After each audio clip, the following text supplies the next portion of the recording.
And what I'm about to share isn't some dramatic movie scene. It's what actually happened the night I realized my marriage wasn't built on love, but on performance. It began not with an argument or a message I wasn't supposed to see, but with me standing in a room full of people who made me feel like a mistake.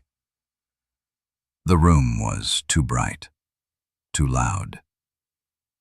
The kind of party where everyone talks just a little louder than necessary to sound more important than they are. I was holding a tiny plastic plate with 3 shriveled shrimp and a napkin that said "Quarter for Conquerors" in gold lettering. I don't even work there. I was invited because my wife, my dazzling, confident office superstar wife, insisted it was important for me to show up.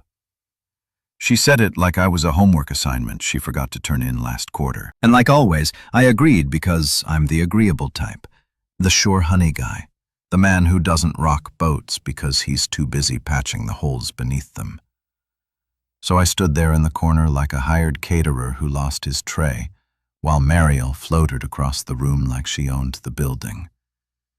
She was laughing louder than usual, touching people's arms a little too often, flashing that charismatic grin that used to be mine. Or maybe I just imagined that it ever was. Then it happened. A tall guy, too tall, honestly, pointed at me and asked, loud enough for the music to lower itself in shame, "Is that your intern or your therapist?" Everyone laughed. Everyone. Mariel didn't correct him. She laughed, too. I felt my ears go hot, my neck locked. I forced a smile because I'm programmed that way, but something cracked deep inside me. Not in a dramatic soap opera kind of way, more like a quiet splinter that wedges itself under your skin and furs slowly. What none of them knew is that I already knew about the messages. Not from that guy. He was just noise. But from the other one. The one with a saved contact name that didn't match the sender's email. So, I stood there, let them laugh. And in that moment, I decided something. I wouldn't raise my voice. I wouldn't embarrass her. I would do something far worse. I would let them keep underestimating me. And then I'd show them exactly who I really was. By the time we got home that night, Mariel was in high spirits, twirling out of her heels, humming some song from the party like the world had applauded her performance. She asked me casually if I had fun. I said, yes, of course I did. It's easier than explaining what it feels like to be invisible while standing next to someone who used to look at you like you mattered. She didn't notice that I didn't ask her anything in return. She didn't notice much about me lately. After she went to bed still smelling like wine and expensive perfume, I sat on the couch in the dark with my laptop on my knees. I wasn't planning to snoop, I swear I wasn't. But when someone shows you who they are, laughter and all, you start to notice the little things you ignored before. Her laptop was open earlier. I remembered that she'd been checking her work calendar, muttering about some strategy meeting with Logan. She always mentioned Logan too much. The name never used to mean anything, but that night it burned itself into my thoughts. So I typed it into her calendar search and there it was. A 3-day client offsite last month in a boutique hotel downtown. Funny, she told me she was flying to Denver. The entry had no location tag, no flight details, just team building. The kind of vague label you use when you're either terrible at organizing your time or too good at hiding what you're really doing. I stared at that entry for almost 10 minutes before I opened her email. She had a bad habit of not logging out, probably because she never thought I'd look. I found a folder called Work Trips, and inside a trail of receipts. Wine for 2, room service for 2, 1 room, king-sized bed. But here's what really made me feel like the dumbest man alive. She forwarded one of the receipts to her personal email with the subject line, Memory Lane. Not business, not strategy. Memory Lane. I didn't even feel angry at first, just hollow. like someone had scooped the last of my self-worth out with a plastic spoon. But here's where it gets strange. I didn't confront her. I didn't cry. I didn't slam the laptop shut. I opened a new tab, booked myself a room at the same hotel for the following weekend. Same floor, same view. Not to follow her, not yet, but to think, to breathe in the silence she'd filled with lies, and to plan the one thing she'd never expect from me. A move that wouldn't make me look desperate, but deliberate. Because the thing about being ignored for so long is that people forget how dangerous silence can be. I didn't pack much, just a weekend bag with enough clothes to make it look casual. I told Mariel I was heading to a local education conference, something about rethinking curriculum standards. She barely blinked. She kissed me on the cheek, told me to have fun nerding out, and went right back to texting. Probably someone more important. I didn't even ask who. By Friday night, I was in the same hotel she'd stayed in just weeks earlier. Same floor, same side. The air in the hallway even smelled like her perfume. Floral, cold, overconfident. I didn't know what exactly I was looking for or hoping to feel. Closure, clarity, the truth. Or maybe I just wanted to sit in the same room where I was erased and figure out what parts of me still existed. I took the elevator alone. No distractions, no music. Just the hum of steel and the pounding in my chest. My room was at the far end of the corridor, facing the city skyline, just like hers had been. When I stepped inside, I was hit by a wave of artificial calm. Soft lights, crisp sheets, quiet hum of the HVAC. It looked peaceful, but it felt staged, like a lie with good lighting. I sat on the edge of the bed, opened my laptop, and pulled up the email again. The receipt from the minibar. 2 mini champagnes, 1 chocolate cake, 1 love note scribbled on hotel stationery, photographed and sent to her inbox. 2 more nights like this, it said. Signed with the letter L. Logan. She never used emojis with me, never left me notes. We barely said goodnight anymore. Just as I was about to close the laptop, I heard a noise. Not from my room, from next door. Laughter, familiar, hers. I froze. There was no way, no possible way she'd be here again, was there? I crept toward the shared wall and placed my ear against it. A low male voice said something muffled and then clear as glass. Her laugh again. The one she used when she was performing. The high-pitched, over-enunciated version she used to impress. And then her voice. Don't worry, he's at some school thing. You'll never know. My chest tightened like a vice. My hands curled into fists without thinking. I wanted to knock, I wanted to scream. I wanted to burst into that room like a character in a bad soap opera and demand answers. But I didn't. Not yet. Instead, I sat down, picked up the hotel phone, dialed the front desk, and in the calmest voice I could muster, I said, Hi, I'm next door to room 714. There's been a noise complaint, some loud, inappropriate conversation. Can someone check on them? I hung up before they could ask for more details. I didn't want to ruin the moment. I wanted to watch it collapse, because if I had to learn the truth, so would she, and not on her terms. I stayed perfectly still after the call. The silence in my room was deafening, pierced only by the distant elevator bell and the occasional whisper from the next room. I kept checking the hallway through the peephole like some low-budget detective, palms sweaty, knees bouncing. 5 minutes passed. 10. I thought maybe they wouldn't send anyone at all. Maybe I imagined the whole thing and it was just another couple, another laugh, another ghost playing tricks on me. But then there it was, a soft knock at the door next to mine, firm, professional. "Hotel security," someone announced calmly. "We've had a report of a disturbance." The voices inside paused. I could almost feel the panic bleed through the wall. Footsteps rushed, whispering, the shuffle of clothes being pulled on. Then finally, the door creaked open. I stepped quietly toward my own door and cracked it just enough to see. And there she was, merrily, in a black blouse she never wore at home, her lipstick smudged slightly, her hair pulled up in a way I hadn't seen since our honeymoon. She was flushed, not from embarrassment. She hadn't spotted me yet, but from whatever she'd been doing seconds before the knock.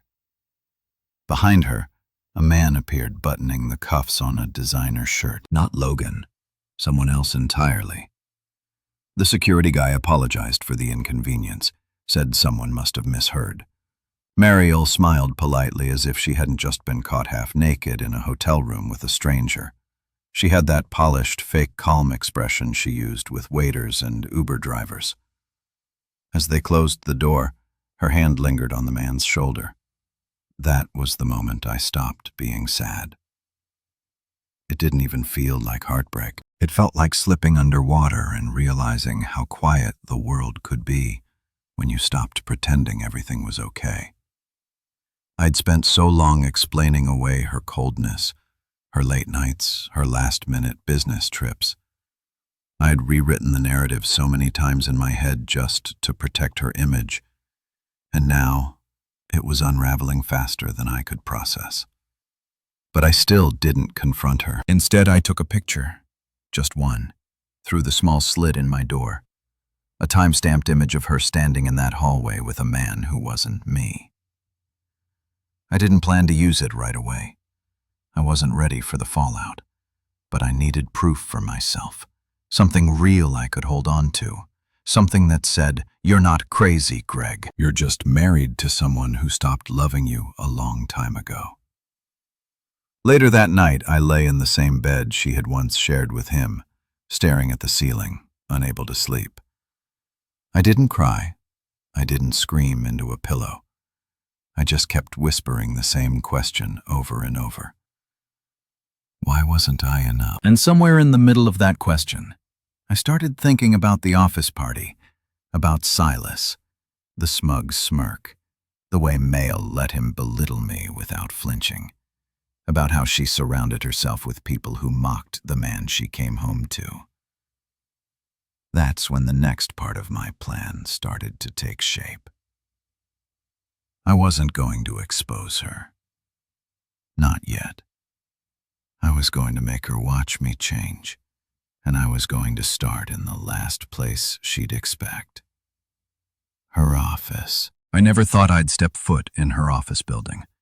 Mariel always made it sound like this untouchable world, a place too sleek, too brilliant, too fast-paced for someone like me.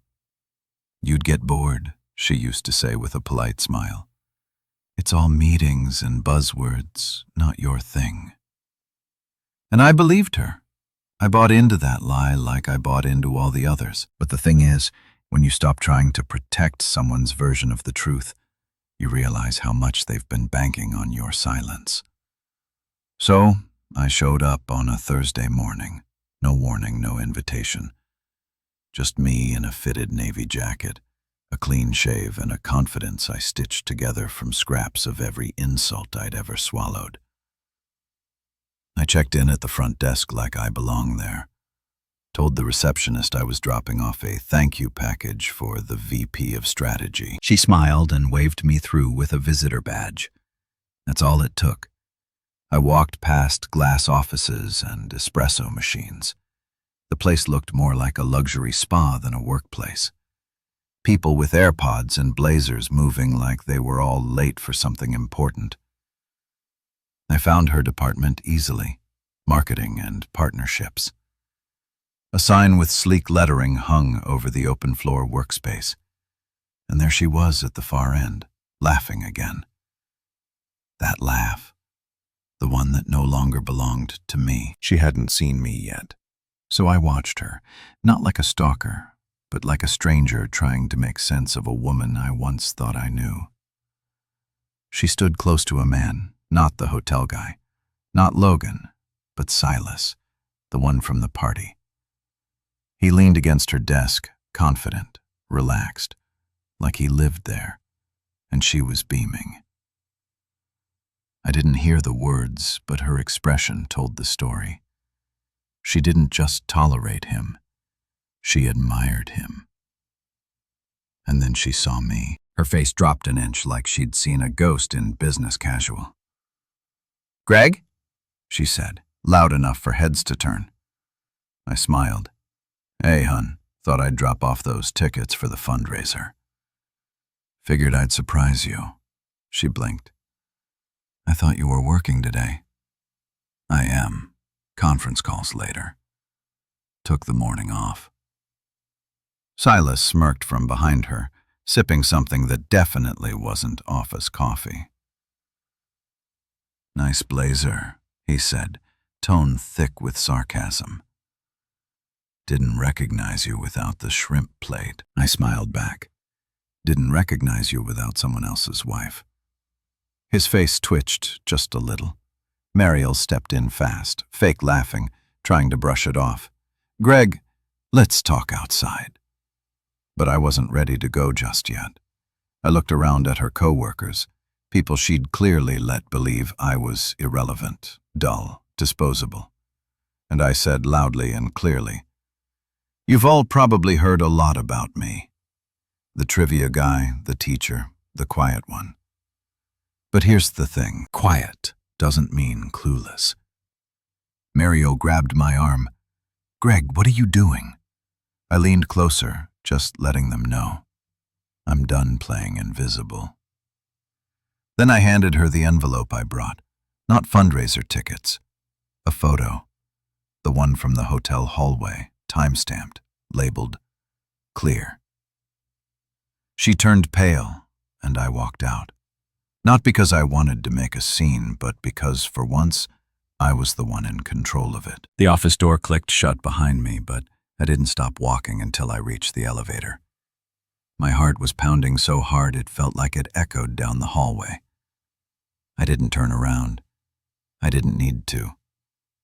I could already picture Mariel standing there, still holding the envelope like it was a live wire with Silas's smug expression finally cracked. And for once, I didn't feel like a joke. I didn't feel like background noise in someone else's story. I felt terrifyingly real. Back at home, the silence wrapped around me like a blanket soaked in cold water. I sat on the edge of the bed we used to share. The same bed where she once whispered that I was her safe place. Ironic. I opened my laptop, not to escape, but to keep digging. I needed to know how far the rot had spread. I remembered something.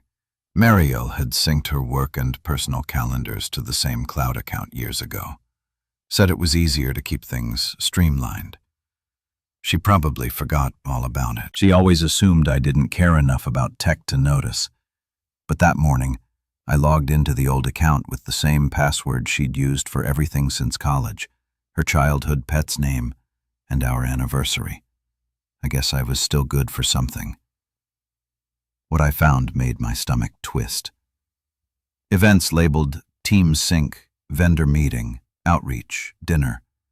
All of them layered with locations, hotels, not restaurants. And not just one man's name. There were 3 different initials mentioned across months. JLS. I sat frozen as the pieces rearranged themselves in my head. This wasn't a one-time betrayal. It wasn't even just emotional neglect. It was a lifestyle. She wasn't bored with me. She had outgrown me, and she'd been hiding that in plain sight. I opened the most recent entry labeled Onboarding Strategy Conference Room B. Attached was a private document shared only with one email address not linked to her company domain. My eyes scanned the text expecting spreadsheets or proposals, but instead I found messages raw, unscented, drafted, but never deleted, like she was writing to someone else or maybe to herself. Greg will never understand what I need. He still thinks kindness is enough. Sometimes I feel like I'm suffocating inside this polite little life. If he ever found out about Silas, I don't know what I'd do. But maybe part of me wants him to. I stared at the screen for so long my eyes burned. It wasn't just the betrayal. It was the resentment. The way she spoke about me, as if I was a burden she tolerated, not a partner she loved. It wasn't rage I felt, not even heartbreak anymore. It was grief. Grief for the man I used to be in her eyes. I could have closed the laptop. I could have confronted her again. But instead, I clicked download all. Every message, every calendar, every receipt. I stored them in a private folder under a new name, Exit Strategy, because she wasn't the only one who could move in silence. And I wasn't going to be the last to find out who she really was. I didn't go to work the next day. I didn't call in, didn't explain. I just sat in the quiet of our house listening to the hum of the refrigerator and the ticking of the wall clock, like they were the only two things left that hadn't lied to me. Mariel didn't come home that night. Not surprising. I imagined the chaos unfolding after I dropped that photo on her desk. Maybe she told them I was unstable. Maybe she cried in the bathroom and spun some dramatic story about a jealous husband and misunderstandings. She was always good at rewriting reality when it served her. But the thing about being underestimated is that people never see you coming until it's too late. I'd spent years learning how to avoid conflict, how to tiptoe around tension, how to be the husband who kept the peace. But I wasn't that man anymore. Not after what I'd read, not after what I'd seen. So I wrote an email, one I never thought I'd write. It wasn't to Mariel, it was to her boss. I had no intention of destroying her career. I'm not vindictive. But I knew things now. Things about how she was using outreach budgets for private hotel stays, charging wine-soaked dinners to client accounts that never existed, approving expenses with names I'd confirmed weren't even real vendors. I attached the files, clean, time-stamped, factual. No rage, no threats, just data. Then I wrote the second email. This one was personal. Not bitter, not emotional, just the truth. I told Mariel I knew. I told her I'd seen the messages, the receipts, the hotel rooms. I told her that I wasn't going to beg or scream or chase anymore. I told her that she would come home to an empty closet, an unsigned divorce packet on the kitchen table, and a silence she'd carved herself. I signed it simply, Greg. I didn't wait for her to read it. I didn't sit there refreshing my inbox or watching the door.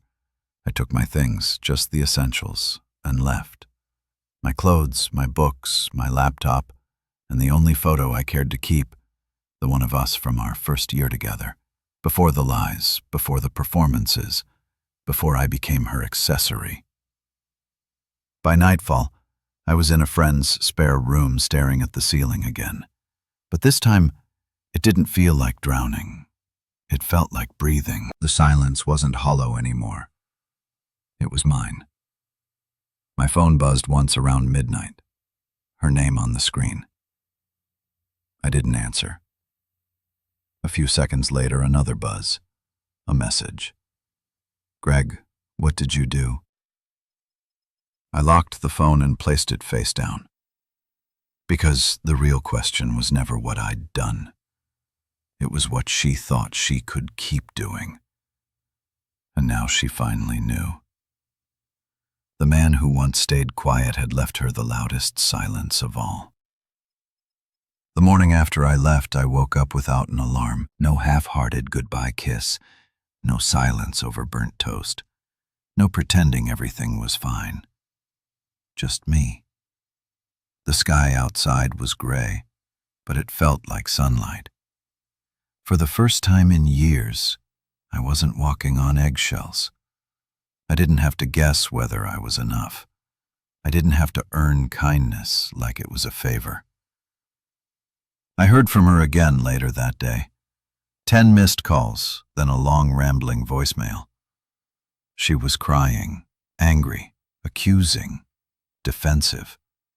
She wanted to talk like adults, wanted to clear up the misunderstanding, but she never once said sorry. Not once. She still didn't get it. She never understood that it wasn't just about cheating. It was about how small she made me feel, how easily I let her. But I wasn't that man anymore. The divorce process was surprisingly smooth. I stayed calm, factual, unshakable. I think that bothered her more than anything, seeing me unbothered, seeing me free. She tried once to meet for coffee, just to talk. I didn't respond. Some doors don't need to be slammed. They just need to stay closed. Months passed.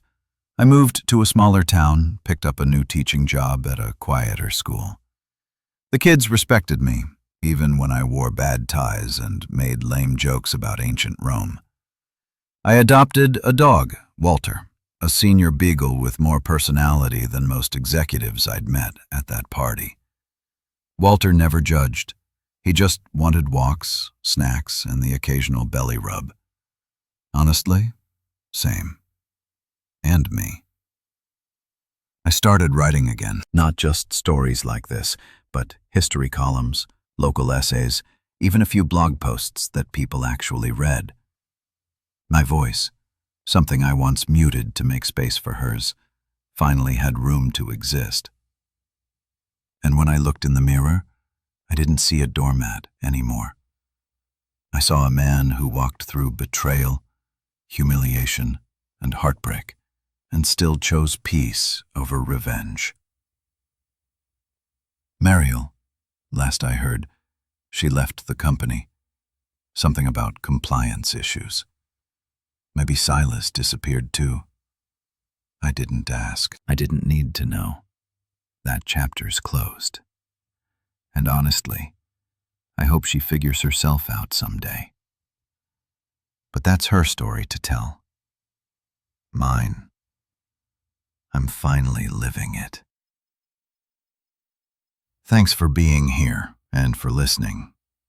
If you've ever been in a situation where you felt small, erased, or forgotten, know this. Your voice matters. Your peace is worth fighting for. And sometimes, walking away is the loudest, bravest thing you can do.